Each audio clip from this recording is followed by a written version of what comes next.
이 이야기는 아즈사라는 소녀가 회사에서 지칠 줄 모르고 일하지만 결국 과로로 죽음을 맞이하는 이야기입니다. 그녀는 그녀의 고통을 알아차린 여신 앞에 나타나고 그녀가 드디어 행복을 찾을 수 있는 새로운 삶을 허락합니다. 그녀는 영생과 불로불사를 원하며 천천히 평화롭게 살고 싶어 합니다. 여신은 그녀의 소원을 들어주어 그녀를 불멸의 마녀로 환생시킵니다. 아즈사는 여신이 남겨준 고원지대에 작은 집을 찾고 그 안에서 칼을 발견합니다. 그리고 새 삶을 시작하는 데 필요한 돈도 함께 가지고 있습니다. 그녀는 근처 마을을 방문하기로 결심하지만 가는 도중에 슬라임을 만나게 되고 슬라임이 공격하지만 그녀는 다치지 않습니다. 그녀는 칼을 휘둘러 슬라임을 무찌르고 그것이 마법의 수정으로 변한 것을 깨닫습니다. 그것이 나중에 유용할지도 모른다고 생각하지만 여행을 계속하려던 찰나 갑자기 슬라임 무리에게 둘러싸이게 됩니다. 그 후 아즈사는 마침내 마을에 도착하고 한 여성이 그녀를 도와주겠다고 제안합니다. 그녀는 아즈사를 모험가 길드로 안내하고 접수원이 그녀를 맞이하며 마을이 평화롭다고 말하고 이 지역에는 슬라임만이 유일한 몬스터라고 언급합니다. 아즈사는 자신이 모은 마법 크리스털을 보여주지만 접수원은 길드에 등록한 후에만 현금으로 교환할 수 있다고 말한다. 그래서 그녀는 등록하기로 결심하고 안내에 따라 손을 마법 플랫폼에 올리자 자신이 1레벨 마녀임을 알게 된다. 접수원은 그녀가 낮은 레벨임에도 불구하고 불멸이라는 사실에 충격을 받지만 그녀는 단지 운이 좋다고 설명한다. 그녀는 크리스털을 동전으로 교환하며 접수원은 그녀를 길드에 환영한다. 그 후 며칠 동안 아즈사는 하루에 스프와 2,000마리 슬라임을 무찌르고 밭을 돌보며 숲에서 채집한 약초를 팔아 간단한 일상을 유지한다. 300년이 지난 후에도 아즈사는 여전히 그 일상을 지키고 있으며 이제는 슬라임을 쉽게 무찔러 수련한다. 그녀는 고원마녀로 유명해지는데 마을 사람들에게 약을 제공하고 역병을 막아주기 때문이다. 길드 접수원인 나탈리는 아즈색에 다시 시험을 치르라고 말하는데 그녀의 마지막 시험은 수세기 전에 치른 것이기 때문이다. 아즈사는 마지못해 동의하지만 결과에 모두 충격을 받는다. 그녀의 레벨이 99에 도달했고 스탯도 엄청나다. 그녀는 자신이 슬라임만 죽였고 진짜 모험을 한 적이 없기 때문에 기기가 고장났다고 생각한다. 하지만 나탈리는 그녀에게 300년 동안 해왔다는 것을 상기시키며 그녀가 얻는 경험치가 2배가 되는 특별한 능력이 있다고 말합니다. 나탈리는 수백만 개의 슬라임을 처치함으로써 세계에서 가장 강력한 모험가가 되었지만 그녀는 이것을 듣고 기쁘지 않습니다. 그녀는 단지 평범한 삶을 살고 싶어 합니다. 그래서 그녀는 나탈리에게 이것을 비밀로 해달라고 말하고 잠시 망설인 후 나탈리는 그녀의 요청에 동의합니다. 아즈사는 자신의 능력을 시험해 보기로 결심하고 얼음 마법을 사용해 물을 얼리지만 실수로 전체 폭포를 얼려버리고 자신이 엄청나게 강력해졌음을 깨닫습니다. 그녀는 불과 얼음 마법을 모두 다룰 수 있다는 것을 깨닫고 이것이 일상생활에 유용하다는 것을 알게 됩니다. 하지만 그녀가 낮은 프로필을 유지하려고 노력하는 것과는 달리 모험가 그룹이 갑자기 그녀의 집에 나타나고 그들은 그녀의 힘에 대한 소문을 듣고 싸움을 도전합니다. 그녀는 자신이 약초를 기르며 생계를 유지하는 평범한 마녀라고 설득하려 하지만 그들은 그녀의 엄청난 만화를 감지하고 싸움을 고집합니다. 그래서 그녀는 싸우기로 동의하지만 자신이 이기면 그들이 그녀가 평범한 마녀라고 소문을 퍼뜨려야 한다는 조건을 제시합니다. 그녀는 그들 주위에 원을 그리고 만약 누군가 그 원을 벗어나면 패배한다고 설명합니다. 모험가 중 한 명이 바람 마법을 사용해 토네이도를 만들고 아즈사는 그녀의 뒷매 주문을 복사하려 하지만 실수로 거대한 토네이도를 만들어내어 모험가들을 날려버리고 마을 사람들은 그것을 보고 그녀가 오피라고 확신하게 됩니다.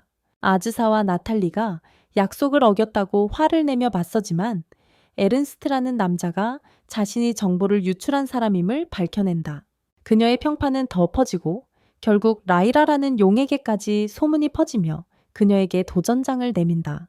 아즈사는 싸움을 피하려고 강자라는 타이틀을 제안하지만 라이라는 문제를 싸움으로 해결하자고 고집한다. 아즈사는 라이라의 난폭함으로 집이 파괴되는 것을 원치 않아서 마지못해 결투에 동의한다. 둘은 하늘로 날아가고 라이라는 불을 내뿜지만 아즈사는 얼음 마법으로 맞서 그녀의 불꽃을 제압한다. 그녀는 필사적으로 발톱으로 아즈사를 공격하려 하지만 아즈사는 모든 공격을 피하고 입을 얼린다. 라이라는 계속 싸울 수 없게 되고 내가 얼면서 고생하지만 실수로 아즈사의 집을 부수고 만다. 그녀는 화가 나서 단 한 방으로 라이라를 쓰러뜨린다. 그녀는 라일에게 피해 비용을 지불하라고 하고 라이라는 돈을 가지고 돌아오겠다고 약속한다. 아즈사는 집이 수리되는 동안 마을에 머무르기로 결정하지만 이미 그녀가 용을 이겼다는 소문이 퍼져 있어서 모두가 그녀를 마을 사무소에 머무르도록 요청한다. 다음날 아침 라이라가 아즈사를 만나러 오지만 그녀는 인간 모습의 아즈사를 알아보지 못한다. 그녀는 아즈사를 위해 수리비를 건네고 그녀에게 학생이 되어줄 수 있냐고 묻는다. 그녀의 활쏘기를 보고 아직 배울 것이 많다는 것을 깨달았기 때문이다. 아즈사는 처음에는 망설인다. 왜냐하면 그녀는 누구를 훈련시킨 적이 없고 슬라임을 무찌르면서 힘을 키웠기 때문이다. 하지만 라이카는 그녀가 쓸모 있을 것이라 말하며 심지어 집안일도 도와주겠다고 제안하자 아즈사는 그녀의 제자를 받아들이기로 한다. 둘이 함께 새 출발을 하면서 아즈사는 집이 너무 작다는 것을 깨닫고 라이카는 집을 확장하는 데 도움을 주겠다고 한다. 그녀는 밤낮 없이 열심히 일하기 시작하고 심지어 밤새 일할 계획도 세우지만 아즈사는 그녀가 너무 무리하지 않도록 멈추게 한다. 그래서 라이카는 낮에만 일하고 시간이 지나 집이 완성되자 아즈사는 그녀가 훌륭하게 해냈다며 칭찬한다. 우리는 아즈사가 슬라임 무리를 처치하는 장면을 본다. 이는 라이카를 충격에 빠뜨리는데 그녀는 자신이 그렇게 높은 수준에 도달하려면 엄청난 노력이 필요하다고 생각했기 때문이다. 그래서 아즈사는 그녀에게 무리하지 말라고 상기시키며 우리에겐 시간이 충분하다고 말한다. 하지만 우리는 이상한 소녀가 그들을 지켜보고 있는 모습을 보고 그녀는 아즈에게 복수하겠다고 말한다. 다음날 라이카는 아침을 준비하지만 다른 사람을 위해 음식을 준비하는데 익숙하지 않아서 너무 많은 양을 만들어버린다. 아즈사는 그것이 맛있다고 하고 라이카는 매일 만들어주겠다고 제안하지만 아즈사는 교대로 하자고 말한다. 그녀는 마을이 안전하지 않다고 언급한다. 방어력이 약해서 몬스터에게 공격당하면 파괴될 것이라고 한다. 그녀는 보호막을 설치하자고 제안하고 아즈사는 항상 지켜줄 수 없기 때문에 그 아이디어를 좋아한다. 그들은 근처 절벽으로 가서 라이카가 보호막 설치 방법을 안내한다. 그들은 마법진을 그리고 성공적으로 보호막을 설치하는데 이는 마을에서 도둑이 훔치려 할 때 얼게 만든다. 라이카는 마을의 우두머리에게 이것이 모두 그녀의 스승 덕분이라고 말하고 그는 기뻐하며 모두에게 이야기한다. 그래서 모두 아즈사를 칭찬하기 시작한다. 하지만 그녀는 라이카가 주목받기를 원해서 그녀의 아이디어를 칭찬하고 모두에게 그녀를 소개하며 그녀가 용이라고 말한다. 그래서 모두는 마녀와 용이 지켜주는 덕분에 안전하다고 느낀다. 그들은 함께 사는 것에 행복해하며 서로에게서 새로운 것을 배운다. 그러던 어느 날 팔파라는 소녀가 아즈사를 만나러 와서 자신이 그녀의 딸이라고 말한다. 라이카는 자신에게 딸이 있다는 사실에 충격을 받지만 팔파는 자신이 엄마의 의미를 모른다고 생각하며 오해하고 있다고 생각한다. 그녀는 자신의 정여 여동생이 아즈사를 연구하고 있다고 언급하는데 이는 그녀에게 또 다른 딸이 있다는 사실에 충격을 준다. 하지만 팔파는 그녀의 여동생 샬라가 아즈사를 죽이려고 한다고 말하며 그녀는 두려워한다. 그들은 팔파를 초대해 쿠키를 함께 먹으며 왜 샬라가 아즈사의 목숨을 노리는지 궁금해한다. 그래서 팔파는 자신이 아즈사를 싫어하는 이유는 그녀가 자신에게 한 모든 일 때문이라고 밝힌다. 라이카는 다가오는 위험에 대비하자고 제안하고 아즈사는 팔팩에 그녀의 여동생이 어떤 공격을 사용할지 묻는다. 그녀는 샬라가 항상 하자 마법을 수련했다고 밝히며 아즈사는 그것이 특정 종족에게만 통하는 마법임을 인식한다. 그러나 대상이 구체적일수록 그 힘이 강해진다. 라이카는 그것을 수년간 연습하지 않고는 사용할 수 없다고 말하며 아즈사는 팔파의 나이를 묻고 그녀는 약 50세라고 답한다. 이는 아즈에게 그녀들이 평범한 인간이 아님을 확신시킨다. 아즈사는 샬라가 자신과 싸우기 위해 어떤 하자 마법을 개발했는지 궁금해하지만 갑자기 땅이 흔들리기 시작하고 팔파는 그녀의 여동생을 보러 급히 나선다.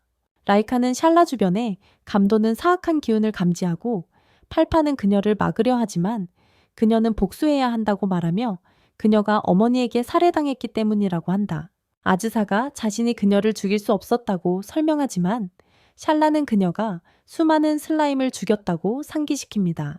그래서 아즈사는 혼란스러워하고 팔파는 죽은 슬라임 영혼의 조합으로 만들어진 슬라임 영혼에 대해 밝힙니다. 샬라는 아즈사를 죽이겠다고 말하며 죽은 슬라임을 애도하지만 아즈사는 그녀가 단지 아이이기 때문에 싸우고 싶지 않습니다. 라이카는 그녀에게 바람 마법을 사용하여 토네이도를 만들라고 조언하지만 샬라는 하자 마법으로 방역합니다. 샬라는 그녀를 죽이기 위해 모든 세월을 훈련해왔기 때문에 그녀의 공격은 아무 소용이 없다고 밝혀냅니다. 샬라는 아즈색에 모든 마법을 사용하라고 말하고 아즈사는 그녀의 불꽃을 결합하여 강력한 공격을 시도하지만 샬라는 즉시 그것을 무효화합니다. 아즈사는 샬라가 자신만을 노리고 있으며 라이카와 팔팩에 해를 끼치지 않을 것임을 깨닫고 도망치려 하지만 샬라는 그녀의 비행 마법을 무효화하여 땅에 추락합니다. 샬라는 아즈사가 도망치는 것을 허락하지 않겠다고 말하며 그녀의 인생이 눈앞에 스쳐 지나가고 끝을 맞이할 준비를 합니다. 하지만 라이카가 갑자기 드래곤 형태로 변신하여 공격을 막아냅니다. 라이카는 샬라가 자신의 주인을 공격하지 못하게 하겠다고 설명하며 그녀를 주먹으로 가격해 기절시키고 모두가 샬라가 이렇게 쉽게 패배했다는 것을 믿을 수 없습니다. 그 후 팔파는 아즈사가 샬라의 하자 마법의 유일한 목표였다고 설명하며 그래서 그 마법이 그녀에게 매우 효과적이었다고 말하지만 다른 상대에게는 소용이 없다고 설명합니다. 샬라가 깨어나자 그녀는 다시 아즈사를 공격하려고 하지만 하자 마법을 사용할 수 없습니다. 그 마법은 수십 년의 준비가 필요하기 때문입니다. 그래서 그녀는 우울해지며 그것이 자신의 인생의 유일한 목적이었다고 말하지만 아즈사는 그녀가 아직 살아있으니 샬라에게 여전히 살 이유가 있다고 설명하며 복수를 할 수 있도록 삶을 살라고 말합니다. 팔파는 아즈사가 그녀가 의식이 없을 때 돌봐주었다고 말하고 아즈사는 그녀가 자신의 딸이기 때문에 그냥 두고 갈 수 없었다고 설명합니다. 샬라는 자신이 딸이라는 것을 부정할 수 없지만 아즈사가 슬라임들에게 한 일을 잊을 수는 없습니다. 팔파는 인간과 슬라임은 적이기 때문에 항상 서로 싸운다고 설명하며 그녀의 언니에게 그들이 살아있다는 것에 행복해 하라고 말합니다. 아즈사는 그들과 함께 살자고 초대하고 샬라는 놀랍게도 집에 남기로 동의하여 모두를 기쁘게 만듭니다. 라이카는 그들을 위한 환영 파티를 열자고 제안하고 모두 재료를 사러 나섭니다. 그들이 마을로 걸어가면서 아즈사는 자매들이 지금까지 무엇을 했는지 궁금해하고 그들은 투명한 색의 나쁜 슬라임을 죽였다고 밝힙니다. 그들은 아즈색에 나쁜 슬라임을 보여주고 약점을 찔러서 그것을 죽입니다. 아즈사는 마을을 안내하고 함께 저녁 파티를 즐기면서 그녀는 그들이 곁에 있어 행복하다는 것을 깨닫는다. 팔파와 샬라는 엘프의 역사를 담은 책을 읽고 있는데 아즈사는 엘프를 만난 적이 없다는 것을 깨닫는다. 그런데 갑자기 문을 두드리는 소리가 나고 그들은 젊은 엘프인 할카라를 만난다. 그녀는 자신이 도움을 필요로 한다고 말하는데 고위 악마인 빌제붑이 그녀를 쫓고 있기 때문이다. 하지만 아즈사는 싸움을 좋아하지 않아서 문을 닫으려고 한다. 그러자 할카라는 도움을 간절히 부탁하고 아즈사는 그녀가 집에 머무르도록 허락한다. 그녀는 자신이 작은 엘프 국가인 흐란트 지방에서 왔으며 식물로 약을 만들었다고 밝힌다. 최근에 에너지 음료를 만들어 인기를 끌었고 작은 공장도 세웠지만 생산이 수요를 따라잡지 못했다고 한다. 라이카는 왜 빌제붑이 그녀를 쫓는지 궁금해하다며 그녀는 빌제붑이 그 에너지 음료를 마셨다고 말한다. 하지만 그것은 악마에게 독이었고 거의 죽을 뻔했으며 복수하고 싶어자 한다. 할카라는 다시 한번 아즈색에 도움을 부탁하고 팔파와 샬라는 그녀가 불쌍하다고 느끼며 그녀는 도와주기로 한다. 하지만 그녀는 빌제붑과 싸우고 싶지 않기 때문에 그녀를 보호만 해줄 것이라고 설명한다. 그녀에게 복장을 주며 두 번째 제자인 척하라고 말하고 아즈사는 집 주변에 보호막을 쳤다. 그 후 모두가 식사를 즐기고 할카라는 감정이 북받쳐 오릅니다. 그녀는 벨제부부에게 쫓기면서 나무 열매만으로 살아남았기 때문입니다. 팔파와 샬라는 그녀가 편안하게 느끼도록 도와주고 자신들의 음식을 제공하여 할카라를 더욱 울리게 만듭니다. 아즈사는 할카라와 함께 숲에서 약초를 따러 나가고 아즈사는 그녀가 다양한 종류의 버섯만 따고 있다는 것을 알아차립니다. 할카라는 버섯이 자신의 전문 분야라고 언급하며 버섯에 대해 모든 것을 알고 있다고 밝혀냅니다. 그들은 버섯을 요리하고 아즈사는 그것이 맛있다고 느끼지만 할카라는 갑자기 웃기 시작하고 멈추지 못합니다. 그래서 아즈사는 그녀가 우연히 독버섯을 먹었다는 것을 깨닫습니다. 아즈사는 그 독버섯의 부작용에 대해 물어보자 할카라는 그것이 사람들을 통제할 수 없이 웃게 만들고 타인에게 더욱 솔직하게 만든다고 설명합니다. 하지만 아즈사는 마법을 사용해 할카라를 제정신으로 되돌리고 그녀의 행동에 대해 모두에게 사과합니다. 그녀는 사과의 의미로 버섯을 내놓고 모두가 그것이 맛있다고 말합니다. 그 후 아즈사는 할카라에게 슬라임 사냥하는 법을 보여주고 할카라는 감명을 받지만 하나의 슬라임을 물리치기 위해 여러 번 타격해야 합니다. 그날 늦게 그들은 마을을 방문하고 모두가 할카라의 거대한 가슴을 보고 쳐다보자 아즈사는 질투를 느끼지만 할카라는 그녀에게 자신감을 가지라고 말합니다. 아즈사는 모험가 길드에 가서 할카라의 현상금을 발견하고 그녀를 잡는 사람에게 1,500만 골드를 지급한다고 적혀 있다. 아즈사는 모험가들이 그녀를 찾지 못할 것이라고 말하며 현상금 포스터에 그녀의 외모가 묘사되어 있지 않다고 언급하지만 빌스가 그들을 찾는 데는 오래 걸리지 않을 것이라고 한다.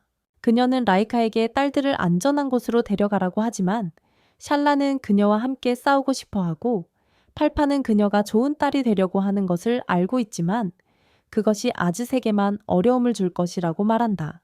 라이카는 드래곤 형태로 변신하고 소녀들을 데리고 떠나고 아즈사는 자신의 장벽이 빌스로부터 그들을 안전하게 지켜주기를 바란다.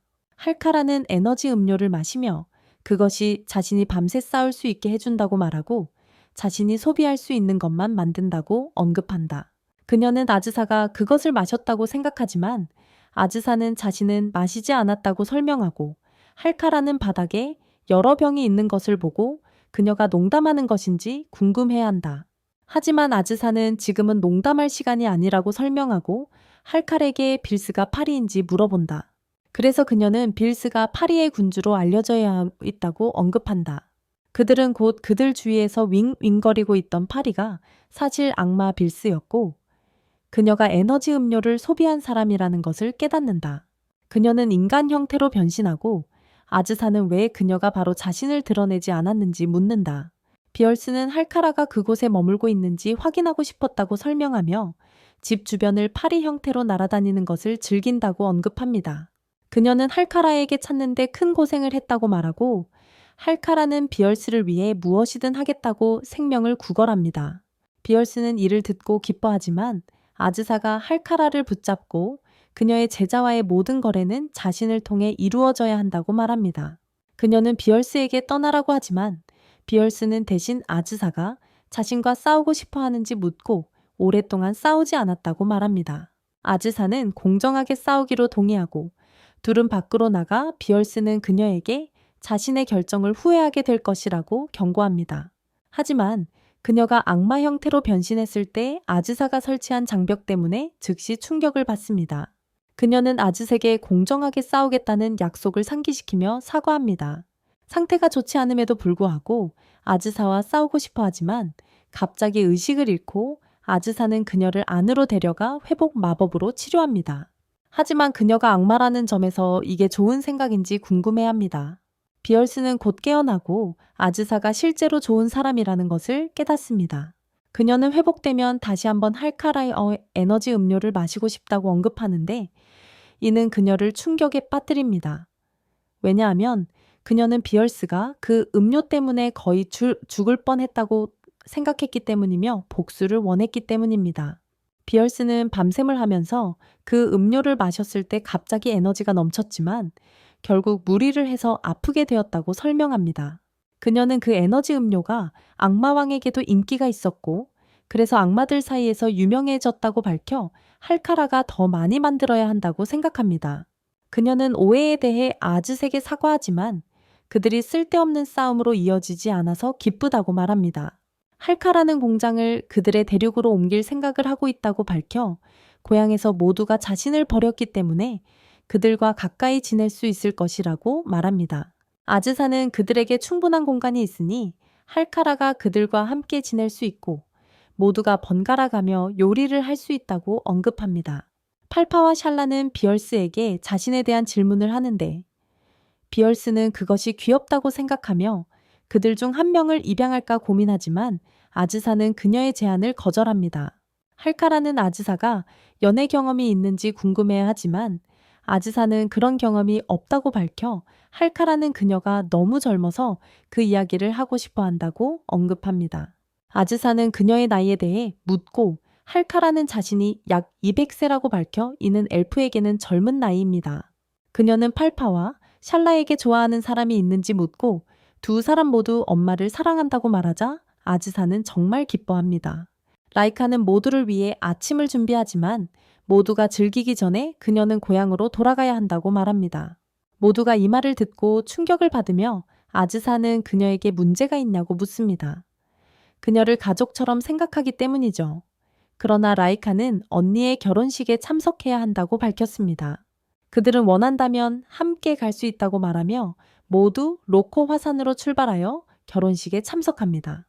라이카의 등에 타고 여행하며 풍경을 즐기지만 할카라는 토할 것 같아 잠시 쉬기로 합니다. 곧 다시 출발하여 목적지에 도착하는데 그곳에는 붉은 용들이 모여 결혼식을 준비하고 있습니다.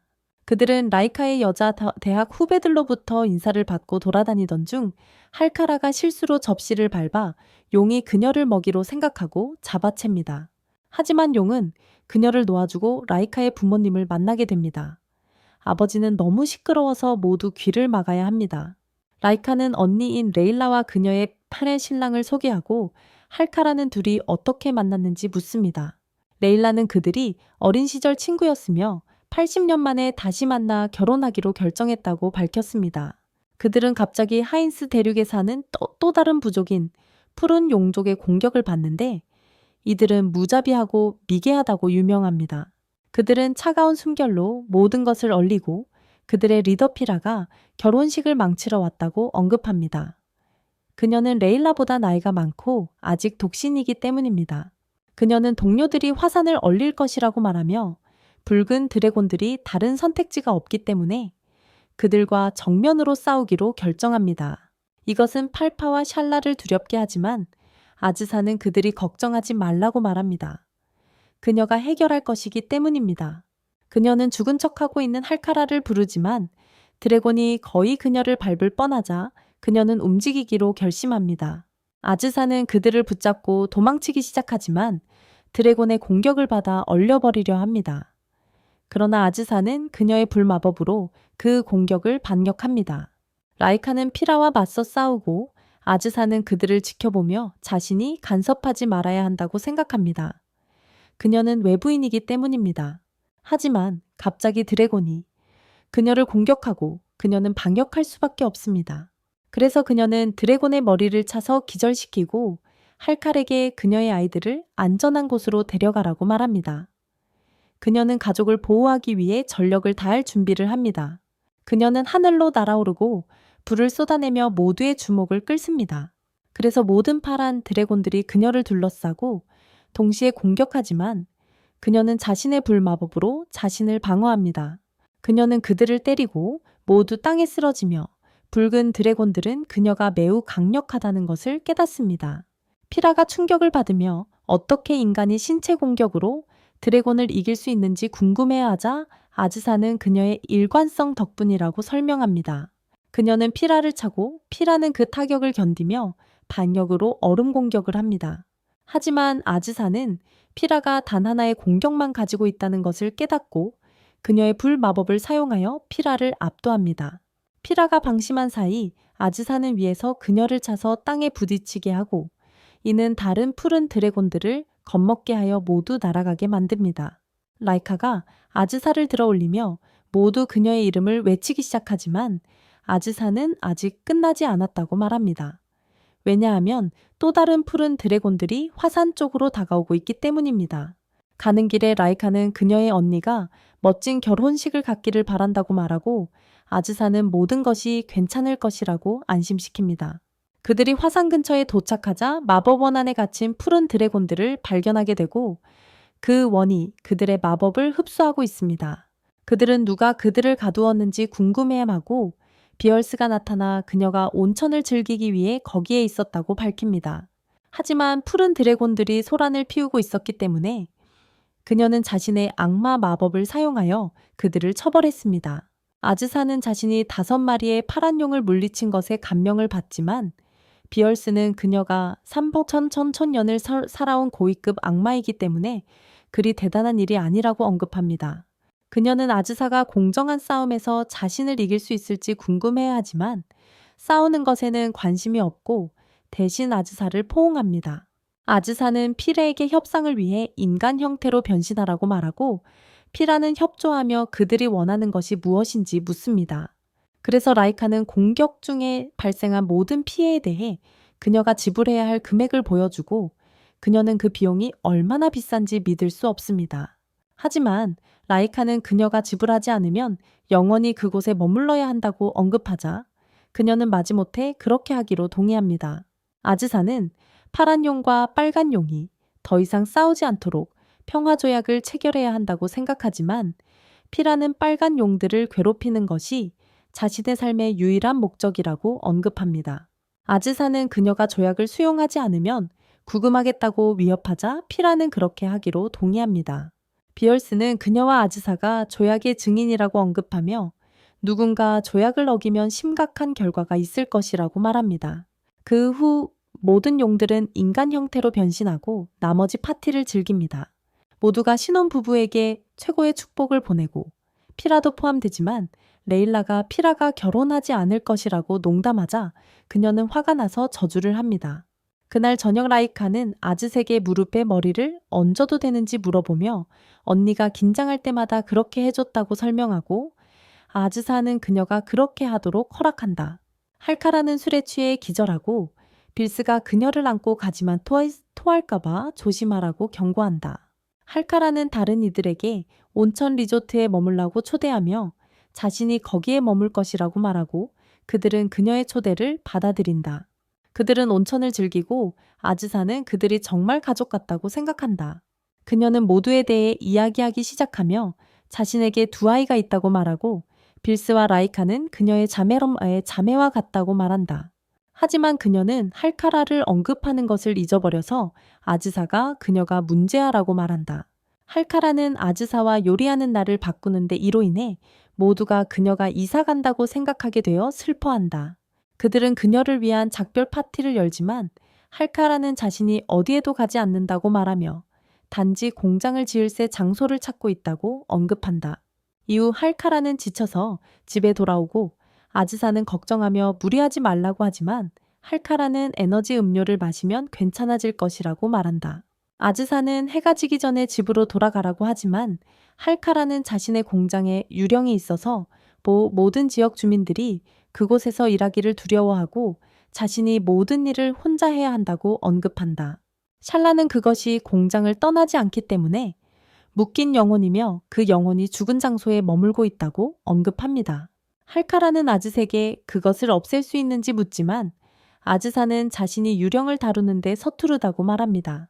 할카라는 유령이 떠나지 않으면 혼자 공장을 운영해야 한다고 애원하며 아즈사는 마지못해 도와주겠다고 동의하지만 자신의 도우미가 함께 오면 도와주겠다고 언급합니다. 그녀는 소환 마법을 사용해 비얼스를 소환하려 하지만 주문을 외우는 도중 실수를 해서 비얼스가 차가운 물통에 떨어지게 되어 화가 납니다. 비얼스는 왜 자신을 호출했는지 궁금해하고 그들은 유령에 대해 이야기하자 비얼스는 이렇게 간단한 일을 위해 자신을 소환했다며 짜증을 냅니다. 하지만 팔파와 샬라는 그녀의 능력을 믿고 있으니 비얼스는 도와주겠다고 동의합니다. 하지만 그들은 유령이 밤에만 나타난다고 말하자 비얼스는 화가 나서 저녁이 될 때까지 기다렸어야 한다고 말합니다. 그날 저녁 그들은 모두 공장으로 가고 비얼스는 자신감 있어 보이므로 아즈사는 자신이 올바른 사람을 소환했다고 믿습니다. 아즈사와 할카라는 무서워서 서로의 손을 잡고 체인을 형성합니다. 비얼스는 할카라에게 유령이 어디에 나타나는지 묻고 할카라는 방을 보여주지만 할카라와 아즈사는 너무 무서워서 들어갈 수 있을지 고민합니다. 베일스는 그들을 안으로 데려가고 잠시 고생한 끝에 유령인 로잘리의 정체를 잡아낸다. 할카라가 그녀에게 왜 거기 있냐고 묻자 그녀는 몇백 년 전 자신이 귀족 가문에 시집 간다는 말을 들었다고 밝힌다.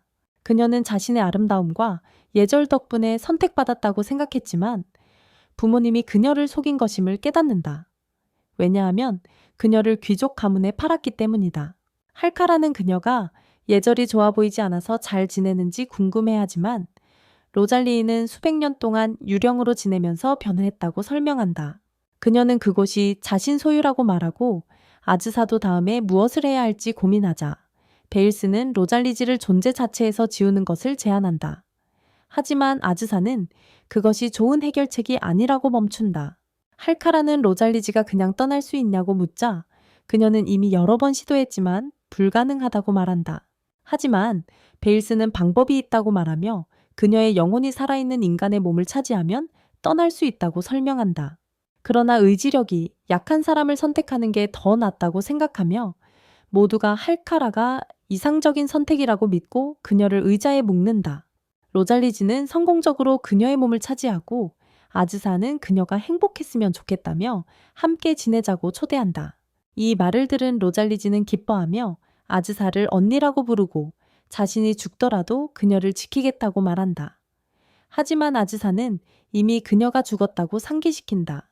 그들의 집에 도착한 로잘리는 원래 모습으로 돌아가려고 하지만 할카라의 몸에서 빠져나오지 못한다. 그녀는 비얼스에게 도움을 요청하고 라이카는 그녀의 몸에 2개의 영혼이 있으면 할카라에게 부정적인 영향을 미칠까 걱정한다. 그래서 비얼스는 그것이 그녀의 죽음으로 이어질 수 있다고 언급하지만 로잘리는 그녀를 해치고 싶지 않아서 자신의 목숨을 끊으려 하지만 아즈사가 그녀를 막는다.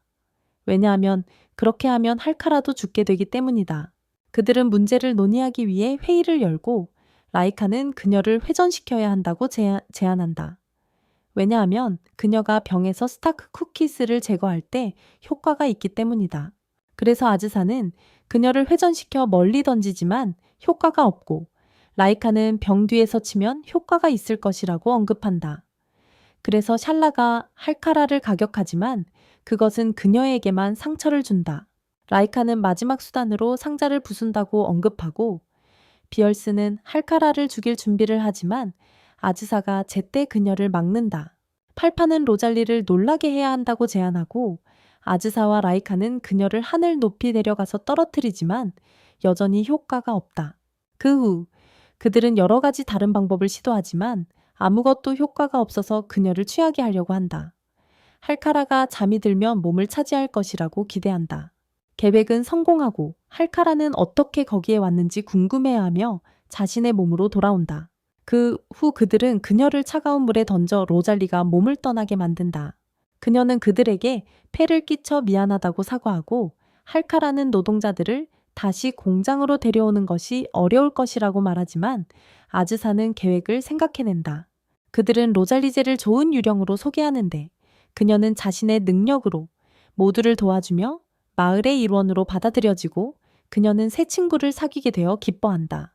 그 후 베일스는 아즈사를 축하하는데 그녀가 마왕 훈장대몬 메달 오브 오너를 받았기 때문이다. 베일스는 이 상은 마왕들에게 사랑받는 개인에게 수여되는 것으로 사회에 뛰어난 공헌을 한 사람에게 주어진다고 설명한다. 그녀는 아즈사가 빨간 용과 파란 용 사이의 전쟁을 멈추게 했기 때문에 자격이 있다고 생각하며 모두가 그 소식에 신이 난다. 그녀는 관심이 없는 것 같지만 그들의 흥분을 보고 수락하기로 결심한다. 베일스는 시상식이 3주 후에 열릴 것이라고 밝히며 그녀는 그 전에 데리러 오겠다고 말한다. 아즈사는 어디서 열릴지 궁금해하자 베일스는 그것이 마왕 영토에서 열릴 것이라고 밝히고 모두가 이 말을 듣고 충격에 빠진다. 그녀는 걱정하지 말라고 안심시키며 마왕들이 변했기 때문에 예의를 지키면 사람들을 해치지 않을 것이라고 확신시킨다. 모두는 할카라가 어떻게 행동해야 할지 몰라 힘들 것이라고 생각하며 그녀는 시상식을 피하려는 핑계를 대려고 하지만 샬라는 그것을 건너뛰는 것은 마왕들에게 큰 모욕이 될 것이라고 설명한다. 로잘리에는 자신이 유령이기 때문에 초대받았는지 궁금해하고 아즈사는 그녀가 가족의 일원이기 때문에 함께하겠다고 말한다. 그들은 그녀를 위한 새 드레스를 준비해야 한다는 것을 깨닫지만 그녀는 옷을 바꿀 수 없다고 말한다. 아즈사는 유령을 위한 가게가 있는지 궁금해야 하지만 할카라는 아무도 만들지 않을 것이라고 설명한다. 왜냐하면 유령은 옷을 살 돈이 없기 때문이다. 샬라는 최근에 유령에 대해 많이 아는 연구원과 친구가 되었다고 밝힌다. 그래서 모두 그를 찾아가고 그는 유령이 살아있을 때 입었던 옷에 갇혀 있다고 말한다. 그 옷들은 그들의 기억과 연결되어 있기 때문이다. 로잘리에는 포기하자고 생각하지만 아즈사는 갑자기 그녀의 특별한 능력인 마법을 창조하는 능력을 떠올리고 밤새도록 드레스를 만들기 위한 주문에 몰두한다.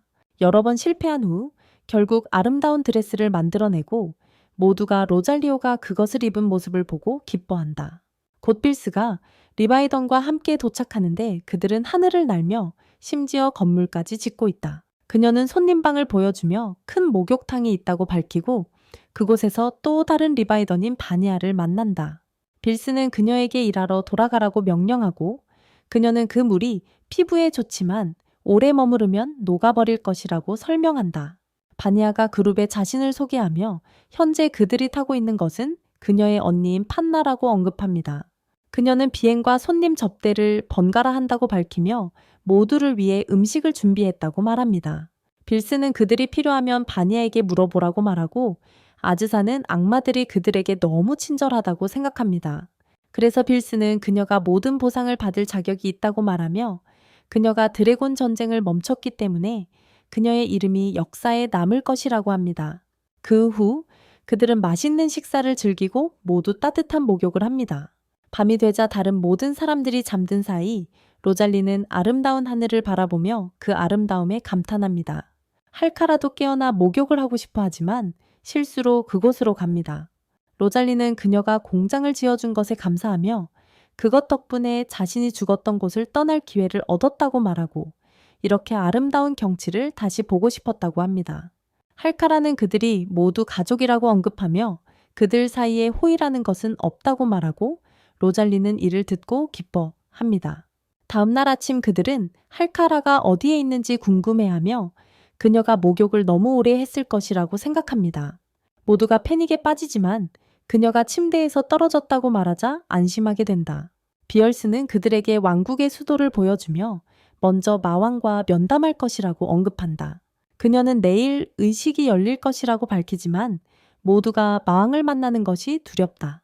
가는 길에 그녀는 다양한 악마 부족에 대해 이야기하고 그중 일부는 인간처럼 보이고 나머지는 짐승처럼 생겼다는 것을 알게 된다. 아즈사는 마왕을 만나는 것이 필요한지 궁금해하고 비얼스는 상이 그에 의해 수여될 것이므로 의식 전에 그를 만나는 것이 좋다고 밝힌다. 라이카와 할카라는 실수하면 잔인한 죽음을 당할까 두려워하지만 비얼스는 화가 나서 그녀의 왕을 모욕하면 죽이겠다고 말한다. 성은 미로 형태로 되어 있는데 이는 악마들이 침입하려는 적들을 혼란스럽게 하려는 의도이다. 왕자의 방에서 그들은 페코라라라는 소녀를 만나고 그녀가 인사하자 할카라는 마왕을 만나야 하니 비켜서라고 말한다. 그녀는 안전하기 위해 자신의 진짜 본성을 숨겨야 한다고 언급하지만 나쁜 의도가 없다고 설명하자 페코라는 놀란다. 하지만 라이카는 왕좌가 비어있는 것을 알아차리고 비얼스는 마왕이 그들 앞에 서 있다고 밝힌다. 페코라가 높은 곳에서 사람들을 맞이하는 것을 좋아하지 않아서 내려와서 그들을 만났다고 언급합니다. 할카라는 자신의 행동에 즉시 사과하지만 페코라의 이름을 잘못 발음하는 또 다른 실수를 저지릅니다. 하지만 페코라는 괜찮다고 말하며 할카라에게 고개를 들라고 하지만 할카라가 너무 빨리 일어나면서 실수로 페코라를 넘어뜨리게 되고 모두가 놀라며 할카라는 체포됩니다. 아즈사는 법에 따르면 할카라가 처형될 수 있다고 언급하며 최악의 경우 그녀의 마을 전체가 파괴될 것이라고 합니다. 모두가 자신들도 처형될까 두려워하지만 아즈사는 비얼스에 따르면 페코라가 깨어난 후 악마왕이 그들을 사면하면 구제받을 것이라고 언급합니다. 로잘리 벽에서 나와 아즈색에 정원에 약초가 있다고 말하지만 그곳에 어떻게 갈지 궁금해합니다. 라이카가 자원하여 약초를 가져가겠다고 하고 그녀는 작은 드래곤 형태로 변신하는데 아즈사는 그것이 귀엽다고 생각합니다. 그녀는 곧 약초를 가져오고 아즈사는 그것이 페코라를 깨울 것이라고 말하며 쓴맛이 강하고 강력하다고 준비합니다. 그들은 그녀의 방에 어떻게 갈지 궁금해하지만 바냐가 갑자기 나타나 비얼스가 그녀를 보냈다고 말합니다. 그녀는 아즈사가 의사방에 들어갈 수 있도록 지도와 옷을 줍니다. 그녀는 모두가 패닉 상태에 있으니 자신의 정체성을 알아차리지 못할 것이라고 언급하며 나머지 과정을 안내해 주겠다고 약속합니다. 가는 길에 아즈사는 만약 잡히면 둘 다 처벌받을 것이라고 언급하지만 바냐는 비얼스가 그녀에게 도와주라고 명령했기 때문에 선택의 여지가 없다고 말합니다. 그들이 마왕에 도달하려 할 때 경비들이 아즈색에 이름을 물어보며 이미 진짜 의사를 알고 있다고 말합니다. 그래서 바냐는 패닉에 빠지고 아즈사는 어쩔 수 없이 자신의 정체성을 드러내야 하며 비얼스는 아무것도 모르는 척합니다. 그들은 바냐를 붙잡고 아즈사를 공격하려 하지만 아즈사는 가족을 위해 그들과 싸우기로 결심하고 자신을 공격하는 경비들을 즉시 제압합니다. 그녀는 마왕을 만나야 한다고 언급하지만 그들의 리더는 경비들에게 마법을 사용하라고 지시하며 어떤 대가를 치르더라도 그녀를 막으라고 합니다. 하지만 그들의 결합된 얼음 마법조차 그녀에게 상처를 입힐 수 없습니다. 그녀는 그들을 완전히 제압하지만 자신이 너무 지나쳤는지 고민하며 비얼스는 그녀가 진지해지면 한 나라를 파괴할 수 있다고 언급합니다. 그들은 마왕의 방에 들어가고 아즈사는 그녀에게 마법 물약을 먹이려 하지만 그녀는 주변의 위험을 감지하고 갑자기 깨어납니다. 그녀는 아즈색에 자신에게 무엇을 먹이려 했는지 묻고 아즈사는 그것이 단지 치유물약이라고 말하며 그녀를 깨우고 싶었다고 합니다. 하지만 페코라는 그것이 독처럼 보인다고 언급합니다. 그녀는 무기를 꺼내고 아즈색에 자신의 무죄를 증명하기 위해 결투를 해야 한다고 말합니다. 페코라가 아즈사가 자신을 죽이려 하지 않고 이기면 그녀의 무죄를 입증할 것이라고 설명하지만 만약 지면 모든 것이 끝난다고 말합니다. 그녀는 지는 것은 선택지가 아니라고 언급하며 모든 이의 생명이 걸려 있다고 말하고 페코라가 갑자기 공격하지만 아즈사는 이를 피하고 이는 악마왕을 놀라게 합니다. 그녀는 자신이 레벨 99의 마녀라고 언급하지만 공격 중에 모자가 잘린 것을 깨닫습니다. 그녀는 페코라의 공격을 피하려고 하고 아즈사가 왜 자신을 공격하지 않는지 궁금해하며 할카라의 생명이 걸려 있다고 상기시킵니다. 그래서 아즈사는 진지해지고 가족을 보호하는 일에 있어서는 주저하지 않겠다고 말합니다. 그녀는 페콜에게 주먹을 날리지만 페코라는 검으로 맞고 충격으로 검이 날아가고 그녀는 뒤로 밀려납니다. 아즈사는 전투가 끝났다고 언급하지만 페코라는 여전히 싸움을 계속할 수 있다고 생각하자 아즈사는 그녀의 검이 파괴되었다고 말하고 그것이 갑자기 산산조각 납니다. 그녀는 할카라를 살려달라고 부탁하지만 페코라는 그녀를 언니라고 부르며 그녀가 말하는 것은 무엇이든 하겠다고 놀라게 합니다. 그녀는 이것이 모두 테스트였다고 밝히며 자신보다 강하고 존경하고 아끼는 사람을 찾고 싶었다고 말합니다. 그 후 페코라는 할카라를 풀어주고 아즈색에 자신의 뺨에 키스해달라고 요청하며 그녀가 좋아하는 책에 언니가 동생에게 키스하는 장면이 있다고 말합니다. 약간 망설인 후 아즈사는 결국 동의하지만 할카라와 다른 사람들에게 들키고 만다. 그들은 둘이 커플이라고 생각한다. 페코라는 할카라가 방해했다고 화를 내며 처형하겠다고 위협하지만 팔파는 아즈사가 한 번도 키스한 적이 없다고 지적한다. 그래서 그녀는 부드럽게 두 딸에게 키스하고 나머지 가족을 안아준다. 나중에 의식에서 페코라는 아즈사와 라이카를 무대 위로 부르지만 깜짝 선물로 피라도 초대한다. 그녀는 아즈색에 피라의 뿔을 쓰다듬으라고 말하는데 이는 그녀가 자신에게 복종한다는 의미다. 하지만 아즈사는 저항하고 페코라는 협조하지 않으면 라이카에게 시키겠다고 하자 마지못해 수락한다. 돌아오는 길에 그들은 바냐를 타고 파틀라는 그들의 필요를 돌본다. 아즈사는 피라가 언제 떠날지 궁금해하지만 피라는 자신이 아즈색에 복종했기 때문에 떠날 수 없다고 설명한다. 라이카는 집에 2마리의 용이 필요하지 않다고 말하며 피라에게 떠나라고 명령하지만 그녀는 그들의 관습에 따라 주인을 떠나면 죽어야 한다고 설명한다. 바냐는 갑자기 농담을 기억하며 떨고 파틀라는 우연히 아즈색에 꿀물을 흘리고 피라는 그녀를 막아선다. 그녀는 집에 돌아가면 피라가 자유롭게 행동하라고 명령하며 필요하면 조언을 줄 것이라고 말하지만 그녀는 자유롭기 때문에 독립적으로 살아야 한다고 강조한다. 이로 인해 그녀는 눈물을 흘리고 아즈색의 마지막으로 머리를 쓰다듬어 달라고 부탁한다. 아즈사는 그녀가 모두에게 숨겨온 부드러운 면이 있다고 생각한다. 그녀는 엄마라고 부르지만 라이가 갑자기 함께 나타나서 퓨라를 잡아당기며 아즈사를 괴롭히지 말라고 하죠. 하지만 그녀는 자신이 자유로운 용이라서 주인을 위해 모든 것을 준다고 설명합니다. 며칠 후 아즈사는 일어나서 아침을 즐기던 중 라이카와 퓨라가 누가 더 맛있는 쿠키를 먹을지 싸우는 소리를 듣습니다. 로잘리에는 퓨라가 도착한 이후로 계속 다투고 있지만 주먹으로 싸우지 못하니 평화롭게 의견을 해결하고 있다고 말합니다. 아즈사는 두 사람의 쿠키가 모두 맛있다고 말하지만 그녀에게 하나를 고르라고 하자 할카라는 오늘 왜 이렇게 흥분했는지 궁금해합니다. 샬라는 용은 육식성이라서 오랜만에 고기를 먹지 않았기 때문이라고 말합니다. 하지만 나탈리가 갑자기 나타나서 닐카 숲에서 긴 망치 멧돼지의 발생 소식을 전합니다. 그들은 지역 사람들이 감당하지 못해서 아즈사가 해결해 주길 바란다고 설명합니다. 그녀는 이미 충분한 마석이 있기 때문에 몬스터를 물리칠 필요를 느끼지 않는다고 말합니다. 하지만 나탈리는 그것들이 몬스터가 아니기 때문에 마석을 떨어뜨리지 않으며 대신 고기를 떨어뜨린다고 언급합니다. 이 말을 들은 라이카와 퓨라는 주인에게 그 일을 맡기라고 애원하는데 그녀는 놀라고 할카라는 그들이 고기를 너무 먹고 싶어 하는 것 같다고 말합니다. 그들은 숲으로 떠나고 할카라는 아이들을 돌보기 위해 남아 있습니다.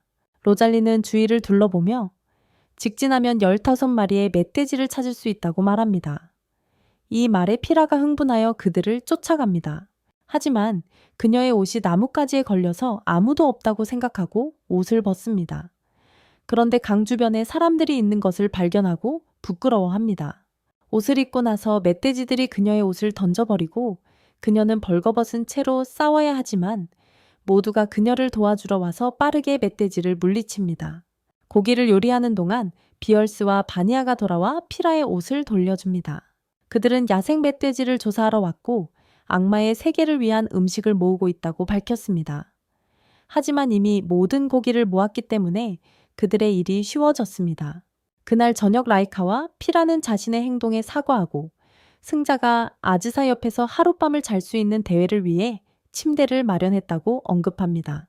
하지만 아즈사는 두 사람 모두를 초대하여 그녀 옆에서 자라고 모두가 자매인이 친하게 지내라고 상기시킵니다. 그날 밤 그녀는 잠에서 깨지만 그들이 침대에 없다는 것을 깨닫습니다. 왜냐하면 그들은 사냥에서 남은 음식을 먹고 있기 때문입니다. 다음날 아즈사는 두 여성이 세계 곳곳의 사람들을 돕고 있는 하이랜드 마녀에 대해 이야기하는 것을 엿듣습니다. 그래서 그녀는 누군가 자신을 사칭하고 있다는 것을 깨닫고 그 사칭자에게 교훈을 주기로 결심합니다. 그들은 조사를 시작하고 라이카는 바가 정보를 모으기에 좋은 장소가 될 것이라고 생각합니다. 하지만 그들이 배가자 모든 사람이 얼마나 무례한지에 놀랍니다. 바텐더는 그들의 사업이 잘 되지 않았기 때문에 테마를 바꾸었고 고객을 돼지처럼 대하기 시작했다고 말합니다. 그녀는 그들의 버브 전략이 효과가 있었다고 설명하고 하이랜드 마녀에 대한 정보를 알고 있다고 언급합니다. 하지만 그녀는 아즈사의 그룹에게 고객을 무시하라고 하고 협조하면 자신이 아는 것을 알려주겠다고 약속합니다. 라이카와 아즈사는 그렇게 하기로 결심하고 무례한 발언으로 모든 고객을 사로잡습니다. 그러자 바텐더는 그들에게 북쪽에서 마녀를 찾을 것이라고 말합니다. 그래서 그들은 북쪽으로 여행하고 사칭자가 단순한 할머니라는 것을 발견합니다. 아즈사는 모두에게 그녀가 가짜라고 말하고 사칭자에게 결투를 도전하지만 그녀는 갑자기 도망칩니다. 그들은 곧 그녀를 붙잡고 그녀가 노인인 척하는 에노라는 소녀라는 것이 밝혀집니다. 그녀는 자신의 행동에 대해 사과하지만 아즈사는 그녀가 해를 끼치려는 의도가 아니었으니 괜찮다고 말하고 라이카는 그녀도 마녀라는 것을 깨닫는다.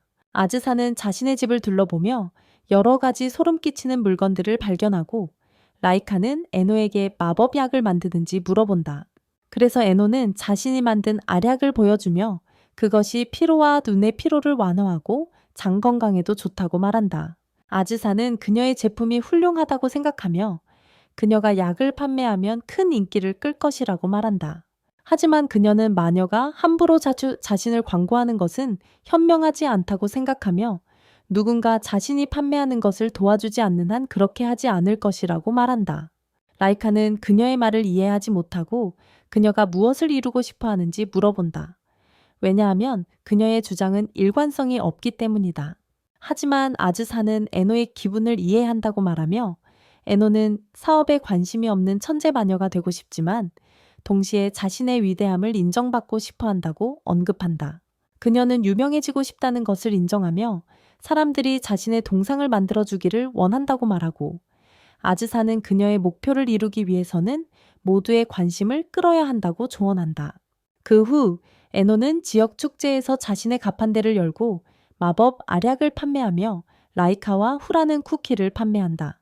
에노는 나중에 아즈색에 편지를 보내 그녀의 도움에 감사하며 그들의 지원 덕분에 자신의 사업이 번창하고 있다고 적는다.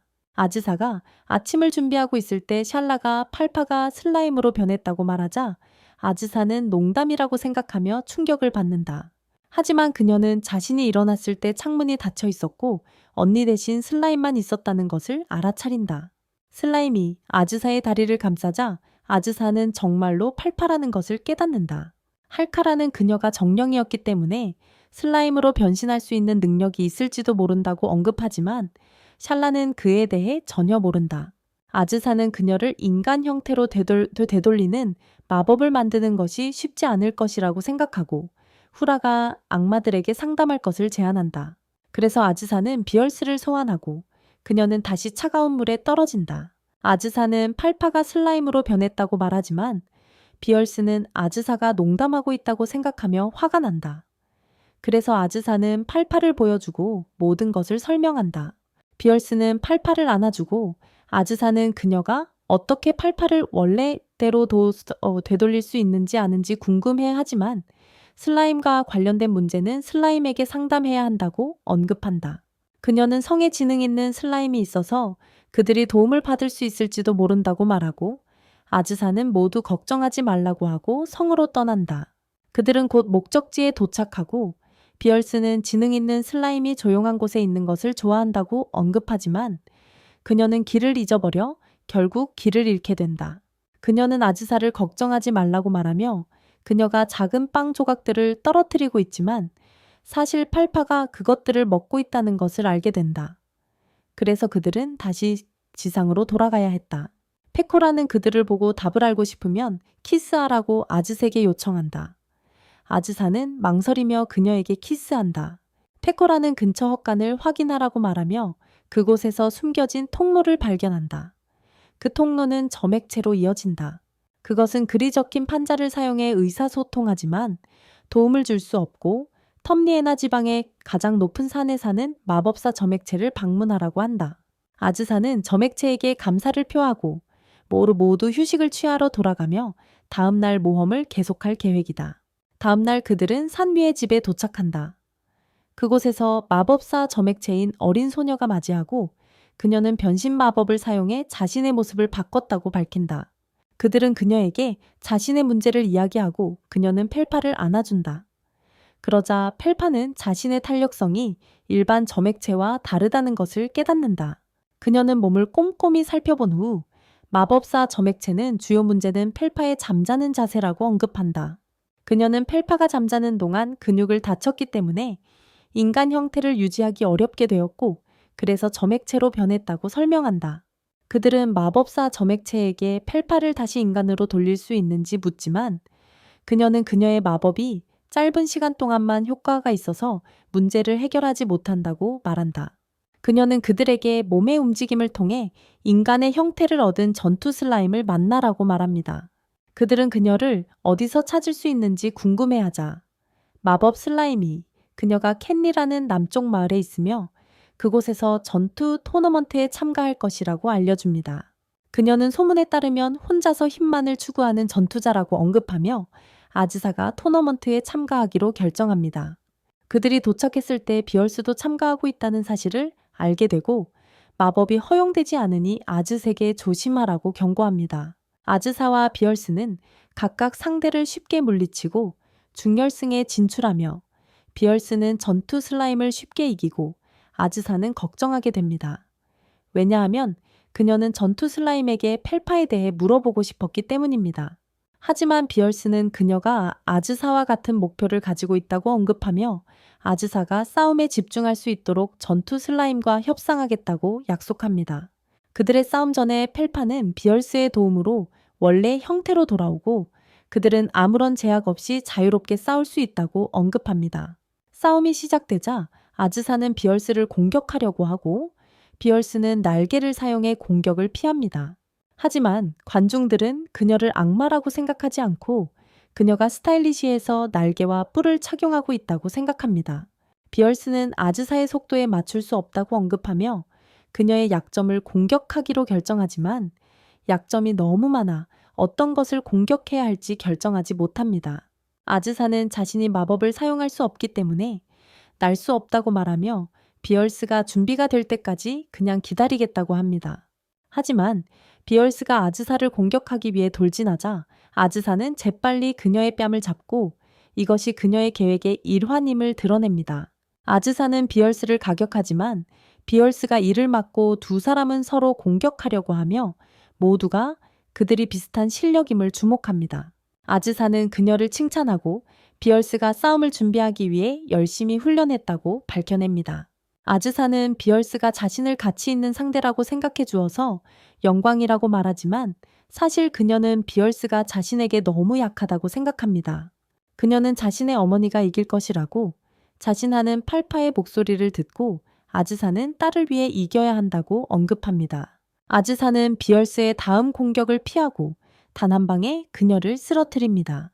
그래서 그녀는 경기를 이기고 비얼스에게 괜찮냐고 묻고 비얼스는 괜찮다고 하지만 아즈사는 그녀가 다쳤을 것이라고 생각하여 그녀를 품에 안습니다.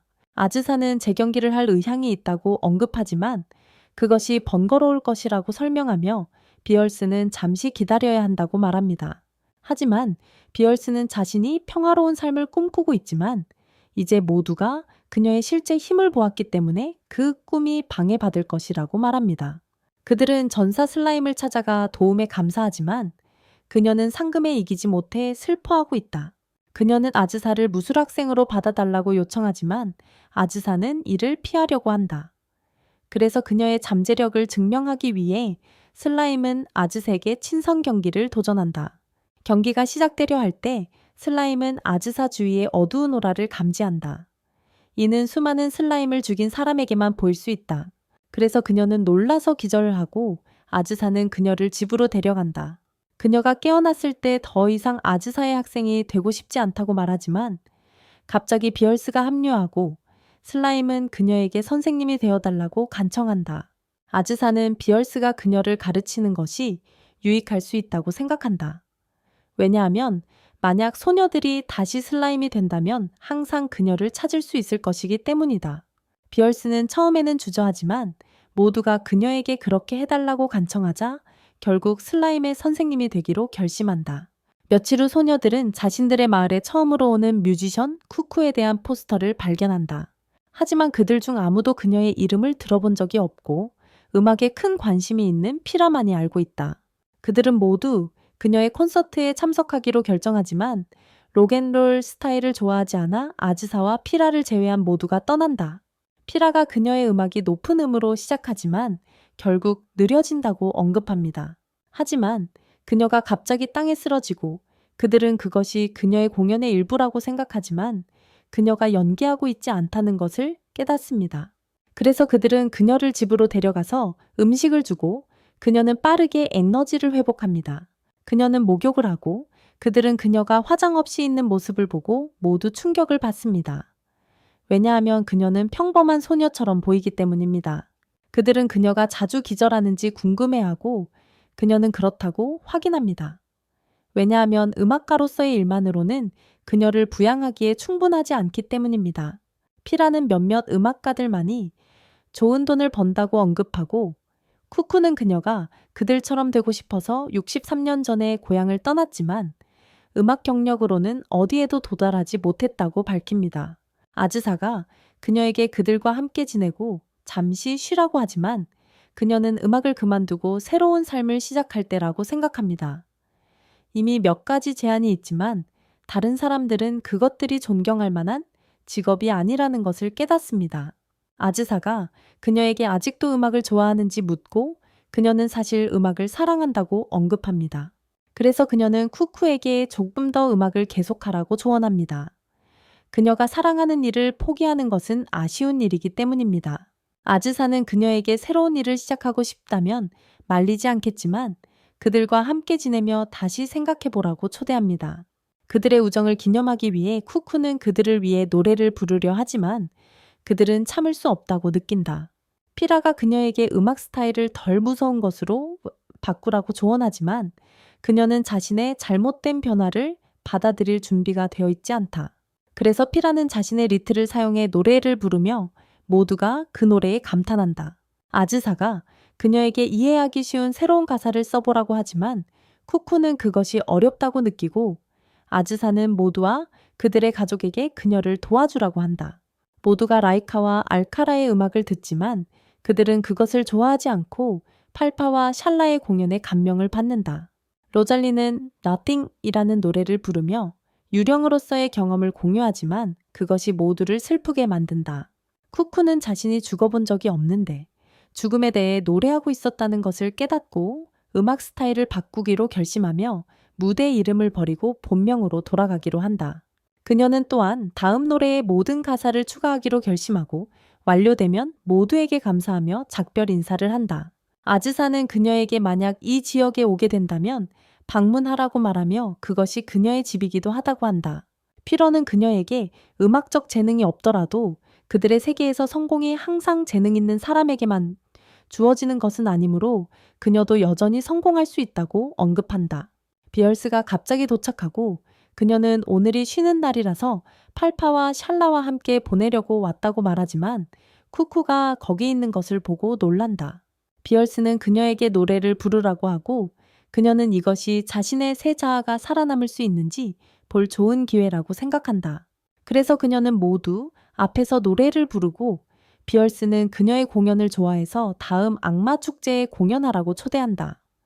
그 축제에는 모두가 초대받는다. 비얼스는 2만 명이 그녀의 공연을 볼 것이라고 말하자 그녀는 깜짝 놀라고 목숨을 건 듯 연습하기로 결심하며 아즈사를 잠시 더 머물게 해달라고 부탁한다. 악마 왕국에 도착한 후 쿠쿠는 공연장을 보러 가고 나머지 사람들은 쇼핑을 간다. 아즈사는 쿠쿠가 슬퍼 보인다는 것을 깨닫고 무슨 일이냐고 묻자 쿠쿠는 무대가 너무 크다며 긴장했다고 털어놓는다. 아즈사와 라이카는 그녀를 격려하려 하지만 그녀는 부정적인 생각을 놓지 못하고 피라야 예전처럼 연기자가 아니기 때문에 잘할 것이라고 생각한다. 피라는 라이카와 말다툼을 하고 그 모습에 쿠쿠는 웃고 피라는 할 수 있는 만큼 했으니 이제 남은 건 관객들이 그녀의 노래를 듣는 것이라고 말한다. 아즈사는 비얼스에게 도움에 감사하지만 그녀는 자신이 준 것은 기회일 뿐이고 그것을 잡는 것은 바로 그녀 자신이라고 말한다. 축제에서 쿠쿠는 그녀의 공연으로 모두를 감동시키고 이것이 아즈사의 가족의 지원 덕분이라고 믿는다. 그 후 빌스는 그녀에게 주최 측으로부터 여러 차례 출연 요청을 받았다고 말하며 이제 음악 연주로 생계를 꾸릴 수 있다는 것을 깨닫게 된다. 피라라는 쿠쿠의 루트 검은고를 가져가서 그녀의 옛 노래를 하나 연주하며 다시 록앤롤 음악 스타일로 돌아가는 것이 괜찮다는 것을 상기시킨다. 그녀는 인생에는 정답이 없으며 멈추지 않는 한 절대 지지 않을 것이라고 말한다. 할카라는 모두를 위해 버섯 파티를 준비하고 아즈사는 지난번에 실수했기 때문에 버섯이 먹을 수 있는지 궁금해한다. 그래서 할카라는 숲에서 건강한 것만 골라서 안전하게 먹을 수 있다고 설명한다.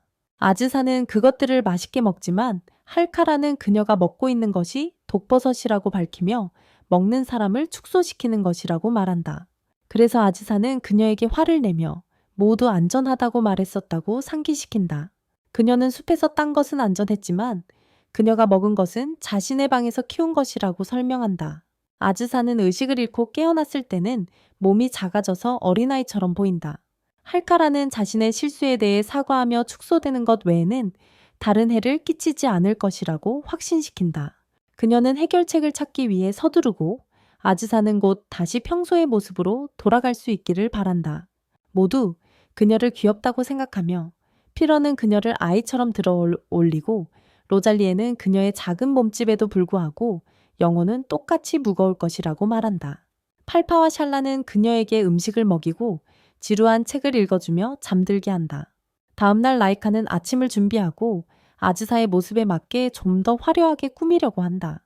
그녀는 할카라에 대해 묻자 라이카는 그녀가 방에 틀어박혀 자신을 정상으로 되돌릴 방법을 찾고 있다고 밝힌다.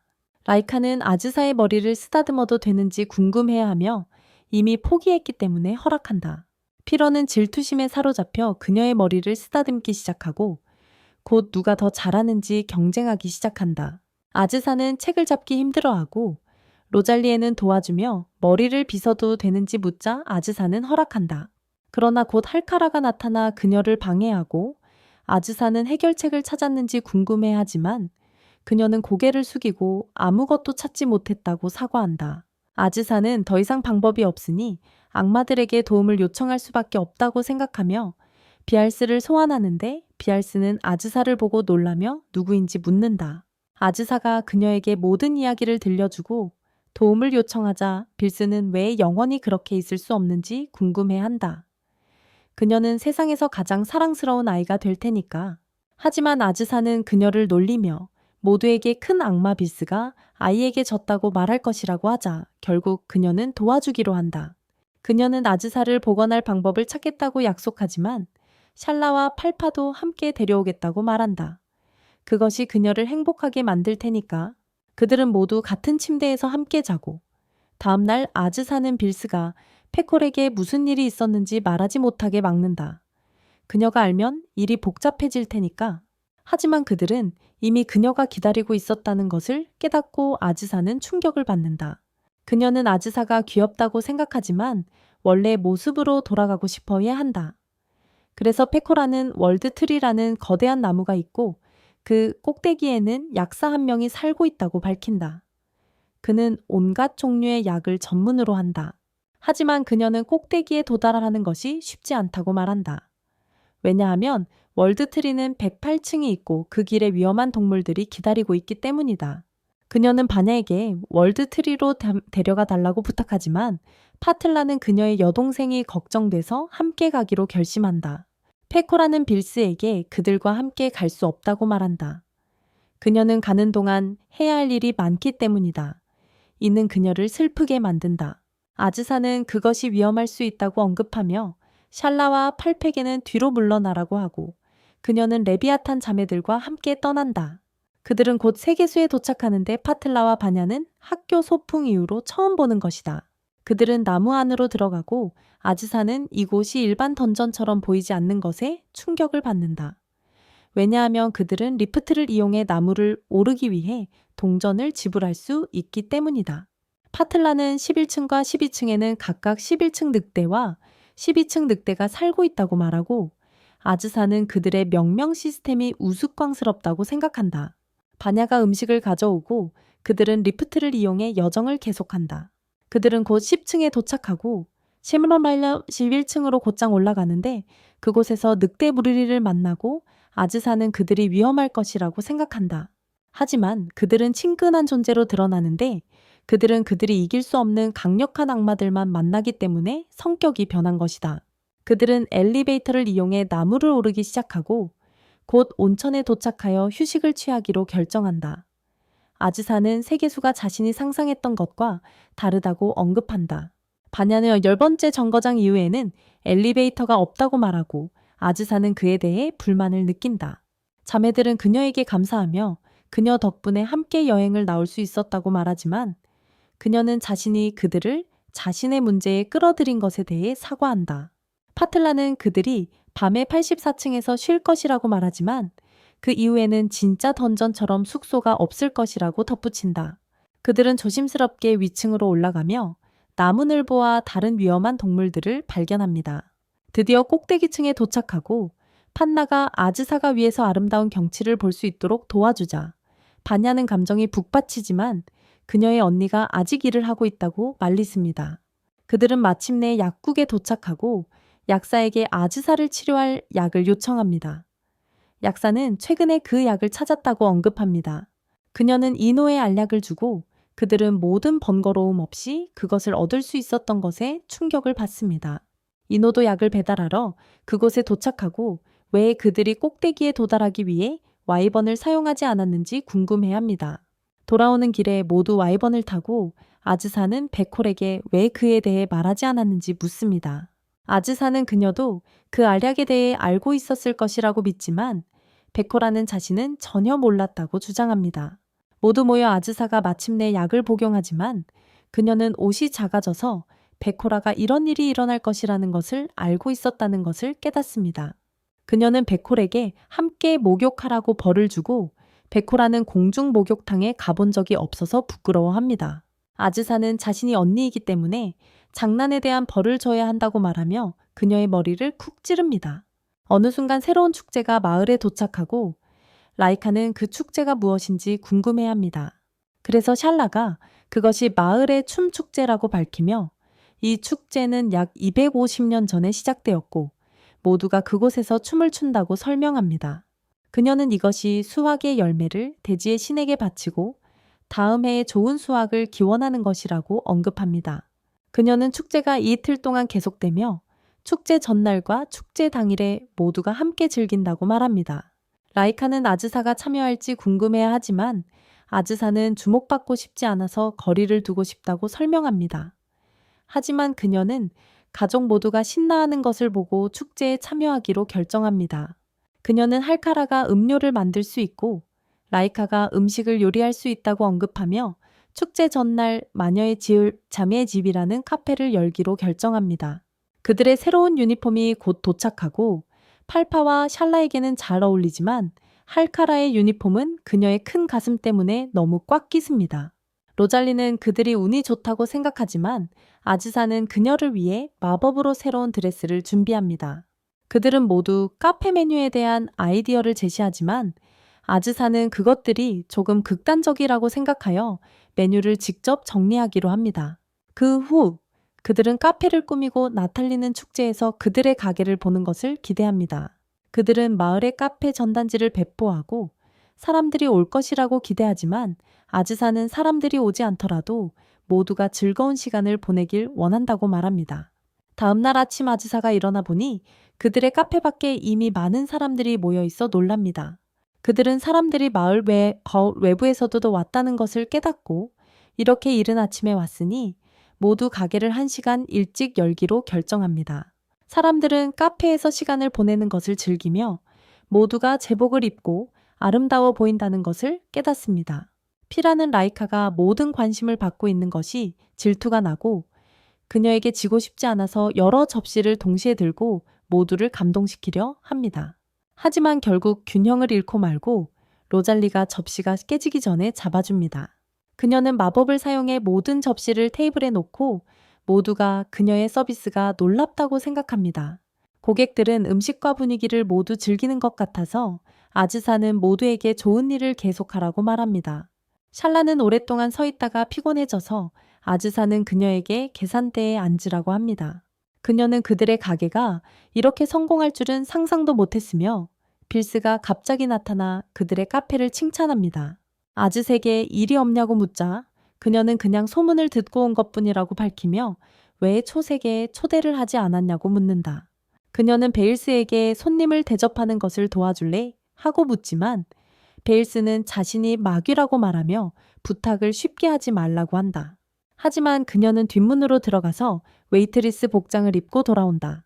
즉시 모두의 시선을 사로잡으며 그녀가 여왕의 강렬한 기운과 품위 있는 숙녀의 품격을 갖추고 있다고 평가한다.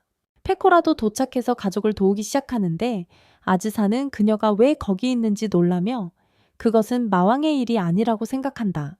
아즈사는 그녀가 거기 있으면 바냐와 파틀라도 도와주고 있다고 깨닫고 맞았다는 것을 알게 되는데 주방에서 요리하는 모습을 본다. 전투 슬라임이 나타나고 베일스가 유니폼을 입고 있는 것을 보고 그녀는 그것이 훈련의 일환이라고 생각하며 자신도 도우기로 결심한다. 에노가 최신 보충제 샘플을 나눠주러 오고 곧 쿠쿠가 피라의 도움으로 손님들을 즐겁게 하는 모습이 나온다. 아즈사는 그들을 바라보며 점점 미쳐가는 것 같다고 생각하지만 할 수 있는 일은 계속 일하는 것 뿐이다. 성공적인 하루를 보내고 밤이 되어 가게를 마감하며 에노는 그녀에게 새 보충제를 보여주며 과일 주스를 사용해 쓴맛을 중화했다고 말하지만 사업 이야기를 하며 즐거움을 망치지 말라고 한다. 손님들이 모두 떠난 후 아즈사는 아직 정리할 일이 남았다고 생각하지만 잠시 쉬어도 된다고 말한다. 그녀는 환생한 이후로 어떻게 삶이 변했는지 되돌아보며 가족과 함께 시간을 보내는 것을 즐기지만 여전히 평화로운 삶을 원한다고 느낀다. 다음날 할카라는 모두에게 무도회 축제의 주요 이벤트가 곧 시작된다고 말하며 기대에 찬 표정을 짓는다. 빌스는 자신이 마귀춤을 보여줄 것이라고 말하고 아즈사는 할 일이 별로 없나 싶어 하지만 빌스는 어제 수고한 것에 감사하라고 말한다. 팔파와 샬라는 그녀에게 도움을 준 것에 대해 고마워하고 그녀는 언제든 도움을 요청하라고 말한다. 로잘리에는 그녀가 너무 귀여워서 참을 수 없다고 덧붙인다. 모두는 그 이벤트를 기대하며 아즈사는 300년 동안 슬라임을 잡아온 후 드디어 가족이라고 부를 수 있는 사람들이 생겼다고 생각한다. 다음날 모두 함께 아침을 먹고 아즈사는 라이카에게 태워달라고 부탁하며 남쪽 숲에 가서 약초를 모으고 싶다고 말한다. 마녀처럼 행동하고 싶기 때문이다. 지금 아카라도 함께 가기로 결정해서 버섯도 따러 간다. 그들은 남쪽 숲으로 향하고 논밭을 발견하지만 아즈사의 관심을 끄는 이상한 식물이 있다. 친구들이 그 식물은 붉은 콩을 키우며 끓이면 부드러워진다고 알려준다. 그녀는 아이디어를 떠올린다. 그들은 집으로 돌아오고 아즈사는 팔파와 샬라를 위해 달콤한 것을 요리하기로 한다. 두 사람은 자고 있는 모습이다. 모두가 그녀가 음식을 준비하는 것을 도우며 최선을 다하지만 결국 이상하게 보이게 된다. 아즈사가 그렇게 보여서는 안 된다고 지적하자 맛을 보니 특별한 건 아니었지만 후라는 즐기고 반죽에 수분을 더해서 더 부드럽게 만들자고 제안한다. 그들은 다시 시도하기로 하고 시간이 지나 결국 제대로 만들 수 있게 된다. 팔파와 샬라가 함께하자 아즈사는 그들에게 먹어보라고 하며 이것을 만주라고 부른다고 말한다. 둘 다 맛있다고 하며 그녀가 과자를 잘 만든다고 칭찬하자 그녀는 매우 기뻐한다. 후라는 멈추지 않고 먹고 알카라는 팔기 위해 팔자고 제안하고 팔파는 슬라임처럼 보이게 얼굴을 그리자고 생각한다. 그들은 도시에서 가게를 열기로 하고 사람들은 그 간식 슬라임이 귀엽다고 생각한다. 팔파가 먹어보라고 하자 그들은 얼마나 맛있는지 믿지 못하고 그녀는 더 사라고 말한다. 아즈사는 고객을 대하는 그녀의 태도에 감탄하고 간식 슬라임은 인기를 끌기 시작한다. 아즈사는 사업이 잘 되고 있다고 말한다. 사람들은 그녀에 대해 이야기하기 시작하고 그녀가 만든 음식과 음료는 항상 놀랍다고 하며 그녀의 특기라고 생각한다. 그녀는 마녀처럼 행동해야 한다고 생각했지만 팔파와 샬라가 즐기고 있다는 것을 깨닫고 괜찮다고 생각한다. 모두 함께 술을 마시며 자신들이 만든 스낵 슬라임을 모두 판매할 수 있어서 기뻐하고 알카라가 새로운 것을 시도해보자고 제안합니다. 아즈사는 그녀에게 무슨 뜻인지 묻고 알카라는 고객들이 다시 방문하도록 유도하기 위해 도장 카드를 만들어야 한다고 말합니다. 그녀는 샘플을 보여주고 샬라는 그것이 여신 메가베가의 미덕 도장 카드임을 알아차립니다. 그녀는 메가베가가 매우 인기가 많다고 언급하며 모두가 그녀를 직접 볼 수 있기 때문이라고 설명하고 샬라는 그녀가 팔로워들에게 축복을 주는 토크쇼를 진행한다고 말합니다. 알카라는 미덕으로 도장 카드를 채우면 기적이 일어날 것이라고 생각하며 여신을 에너지 음료에 넣어 도장을 얻었다고 밝힙니다. 모두가 포스터를 보고 메가가 수도에서 이벤트를 개최할 것이라는 내용을 확인하고 샬라는 그녀를 보고 싶어 합니다.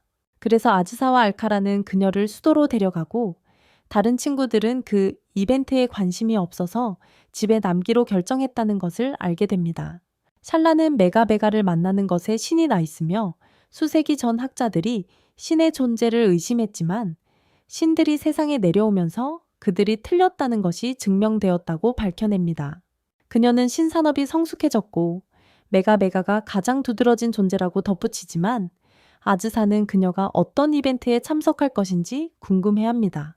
그들은 행사장으로 향하고 아즈사는 그것이 마치 디너쇼 같다고 언급합니다.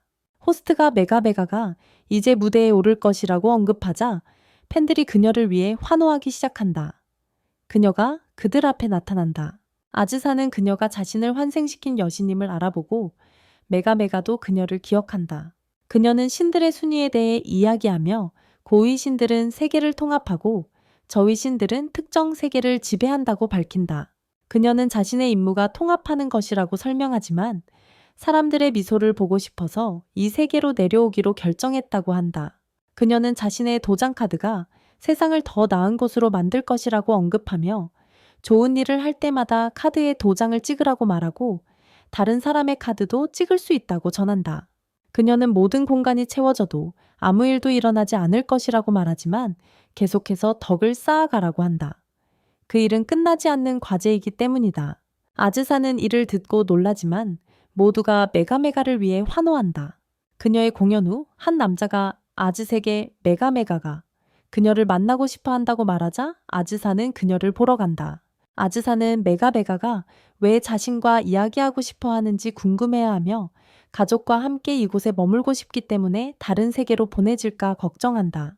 그녀는 메가메가의 방으로 가서 이 세계에 머물고 싶다고 말하지만 메가메가는 그녀가 원하는 만큼 그곳에 머물 수 있다고 언급한다. 그녀는 자신이 불사의 존재로 소녀들을 환생시켰기 때문에 지역 관리자직으로 강등되었다고 밝히며 상사들이 이를 문제로 보고 그녀를 처벌하기로 결정했다고 말합니다.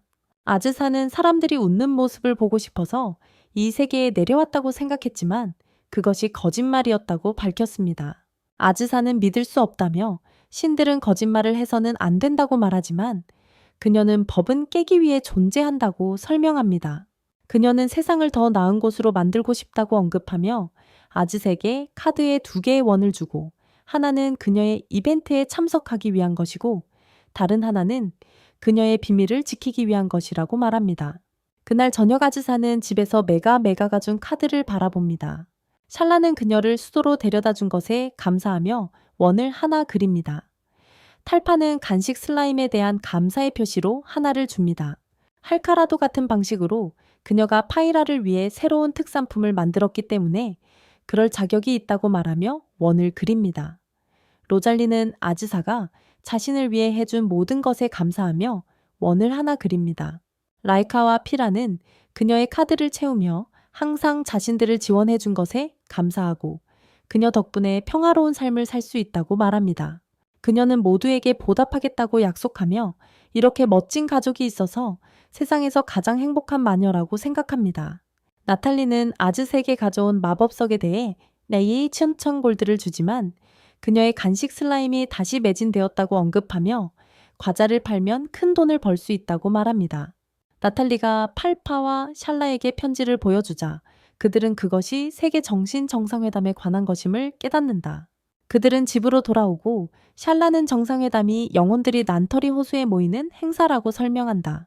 모두가 언니들이 초대받았다는 것을 깨닫는데 그녀들이 슬라임 영혼이기 때문이고 참석하고 싶다고 말한다. 하지만 아즈사는 그들을 걱정하며 그녀들이 수호자를 가질 수 있다고 하자 그녀도 함께 가기로 결정한다. 그들은 정상회담장으로 향하고 아즈사는 언니들이 다른 영혼들을 만날 준비가 되었음을 깨닫는다. 그들은 난터리 호수에 도착하고 아즈사는 풍경을 즐기지만 왜 영혼들이 없는지 궁금해한다. 그러자 샬라가 정상회담이 밤에 열린다고 밝힌다. 그들은 해가 질 때까지 쉬기로 하고 갑자기 호수가 빛나기 시작하자 아즈사는 소녀들을 깨운다. 그들은 전 세계의 영혼들을 보고 팔파는 그중 한 명과 대화를 시작하지만 아즈사는 샬라가 수줍어한다는 것을 깨닫는다. 그래서 아즈사는 그녀가 다른 영혼들과 이야기하는 것을 도와주고 우정의 표시로 간식 슬라임을 준다. 그러나 아즈사는 자신을 하이랜드 마녀라고 소개하고 모두가 그녀를 두려워하는데 그녀가 푸른 용과 악마를 죽였다고 생각하기 때문이다. 하지만 그녀는 그들에게 그것이 사실이 아니라고 말하고 그중 한 명은 소문이 거짓임을 알아차립니다. 그러나 그녀는 남쪽 정착지에 대해 다른 이들에게 묻는데 그곳은 살아있지도 않고 죽지도 않은 존재들로 가득 차 있다고 합니다. 잠시 후 영혼들은 서로 작별 인사를 하고 갑자기 사라집니다. 아즈사는 정상회담이 끝났다는 게 믿기지 않는데 아직 시작도 안 했다고 생각했기 때문입니다. 그러던 중 한 여자가 갑자기 호수에서 나타납니다. 그녀는 아즈에게 행사에 대해 어떻게 생각했는지 묻고 영혼들이 그냥 서로 이야기했다고 말하자 그 여자는 그것이 정상회담의 목적이라고 말합니다. 그녀는 예전에는 제대로 된 행사였지만 영혼들이 관심이 없어서 참석하지 않았기 때문에 정상회담을 바꾸기로 결정했다고 밝힙니다. 그녀는 자신을 드롭니 스피릿 유라고 소개하며 초대장을 보냈다고 밝히고 시간이 늦어지고 있으니 모두 예리 그녀의 집에 머물러 달라고 초대합니다. 그들은 그녀와 함께 밤을 보내기로 하사고 유우는 아즈에게 꿀물 한 잔을 주며 만나고 싶어서 초대했다고 말합니다. 그녀는 아즈사의 가족에 대해 알고 있다고 밝히며 그녀가 가족의 중심 인물임을 언급하지만 의지할 사람이 없다고 합니다. 그녀는 힘든 일임을 인정하며 유우는 그녀가 어머니가 필요하다고 생각하고 가족을 돌본 그녀의 훌륭한 모습을 칭찬합니다.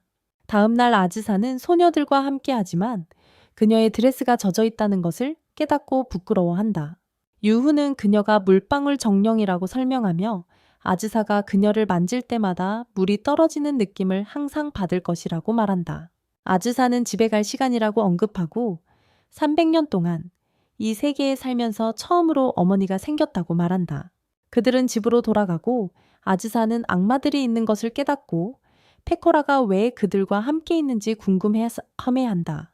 그래서 그녀는 슬라임 간식에 대해 들었다고 밝히지만 자신도 뒤지지 않겠다고 하며 아즈에게 자신이 만든 쿠키를 준다.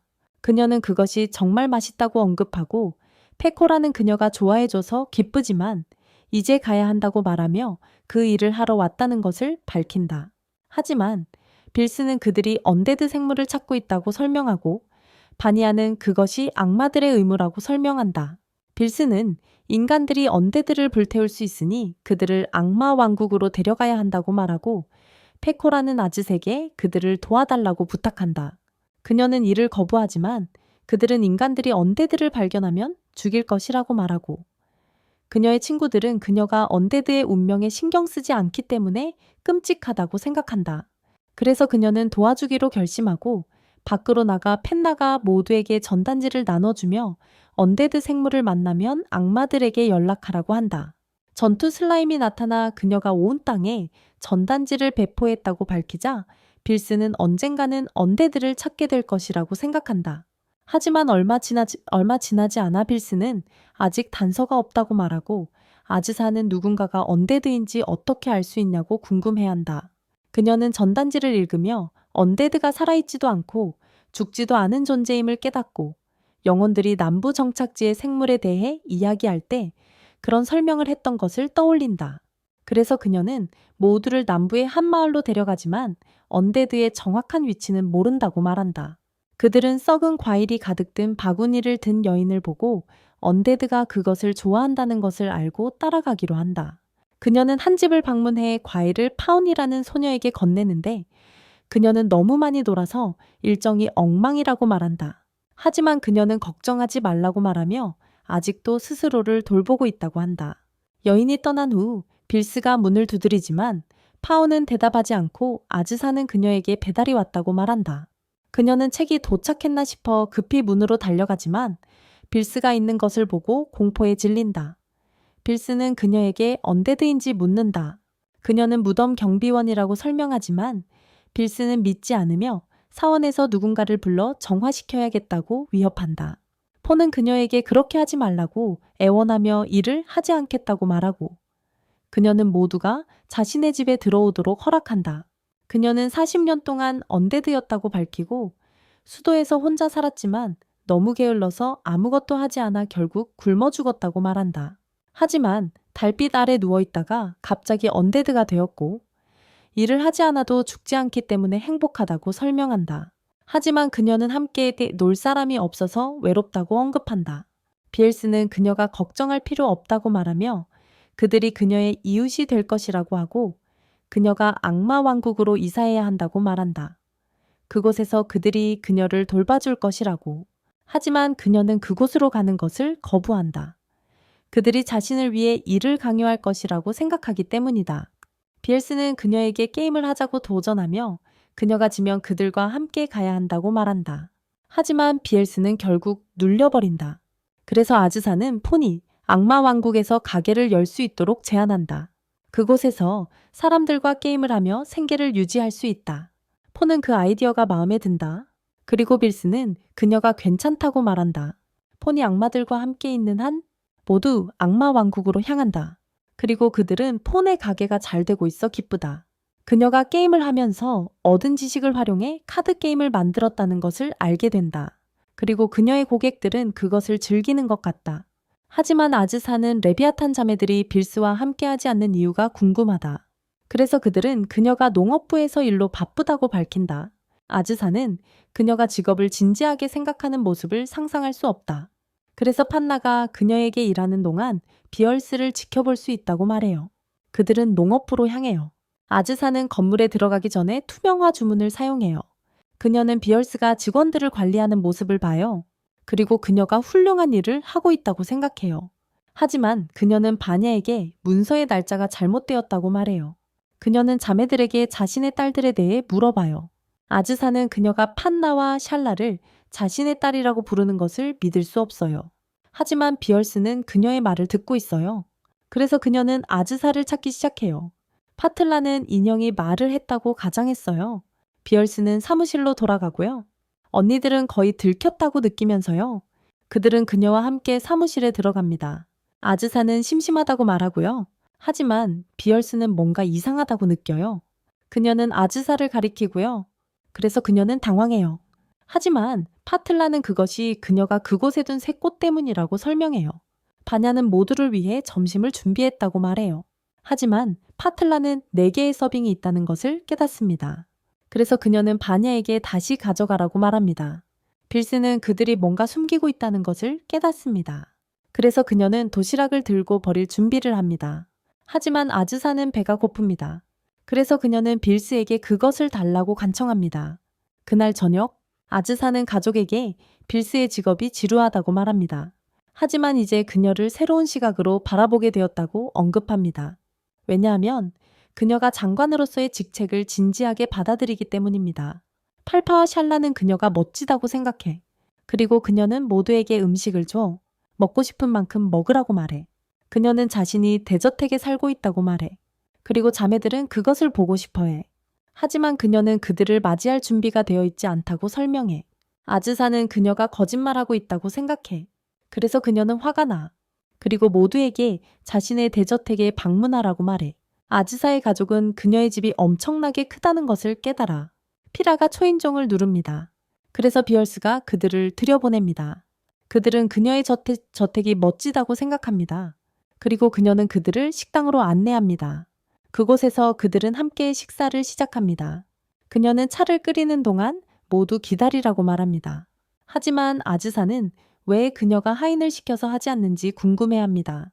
모두 이상하게 생각합니다. 귀족의 저택은 하인들로 가득 차 있어야 하니까요. 그리고 아즈사는 그녀에게 그들을 안내하라고 말합니다. 자매들은 저택을 탐험하고 싶어서 한다. 그리고 베일스는 그들에게 투어를 해주기로 한다. 하지만 돌아다니지 말라고 말한다. 그녀는 모두에게 자신의 부엌과 욕실을 보여준다. 하지만 아즈사는 왜 계속 빙글빙글 도는지 궁금해한다. 그래서 베일스는 그녀의 침실을 보여준다. 그들은 필요한 모든 것이 그곳에 있다는 것을 깨닫는다. 그리고 아즈사는 왜 다른 방들을 사용하지 않는지 묻는다. 자매들은 2층을 보고 싶어 한다. 그리고 그녀는 그들을 막으려고 한다. 하지만 그들은 문을 열어요. 그리고 가득 찬 잡동사니를 보고 깜짝 놀랍니다. 빌스는 모두에게 진실을 말합니다. 그녀에게 대마왕이 장관이 될 때 저택을 준 것이라고 밝힙니다. 하지만 공간이 너무 넓어요. 그래서 그녀는 1층만 사용합니다. 그녀는 평민 출신임을 밝힙니다. 그리고 저택을 어떻게 해야 할지 모르겠다고 합니다. 단순한 삶에 익숙해져 있기 때문입니다. 라이카는 저택을 청소하고 싶어 합니다. 비얼스는 그녀에게 작업을 끝내는데 며칠이 걸릴 것이라고 말합니다. 하지만 그녀는 계획이 있다고 언급합니다. 그녀는 필에게 결투를 도전합니다. 더 잘 청소하는 사람이 경기를 이긴다고 말합니다. 그리고 피라는 그녀와 싸우기로 동의합니다. 그녀는 3층으로 향합니다. 그리고 라이카는 로잘리에게 심판 역할을 하라고 말합니다. 그 후 2층 청소를 하러 떠납니다. 비얼스는 자매들이 어디 있는지 궁금해합니다. 그리고 할카라는 그들이 정원에 갔다고 언급합니다. 하지만 빌스는 그들이 위험에 처했음을 깨닫는다. 그들은 정원으로 향한다. 하지만 아즈사가 사실 수빔을 알아챈다. 그리고 빌스는 그녀가 한 번도 만지지 않았다고 말한다. 그래서 식물들이 계속 자란 것이다. 그들은 소녀들을 찾기 위해 흩어지기로 한다. 하지만 빌스는 모두 조심하라고 말한다. 왜냐하면 동물들을 공격하는 식물들이 있기 때문이다. 아즈사는 할카라에게 거기서 기다리라고 한다. 숲속 식물들이 자신을 공격할까봐 두려워하기 때문이다. 그녀는 자매들을 찾기 시작한다. 갑자기 한 멧돼지가 지나간다. 그녀는 숲에 야생동물이 있다는 사실을 믿을 수 없다. 하지만 한 식물이 그녀에게 다가온다. 그리고 멧돼지에 대해 이야기하기 시작한다. 하지만 그녀를 보자마자 도망친다. 그녀는 식물이 움직이고 말할 수 있다는 사실에 놀란다. 하지만 우리는 비알스가 소녀들을 찾는 모습을 본다. 그들은 아즈사와 재회하게 되어 기뻐한다. 라이나와 피라가 결투에서 누가 이겼는지 논쟁하는 모습을 본다.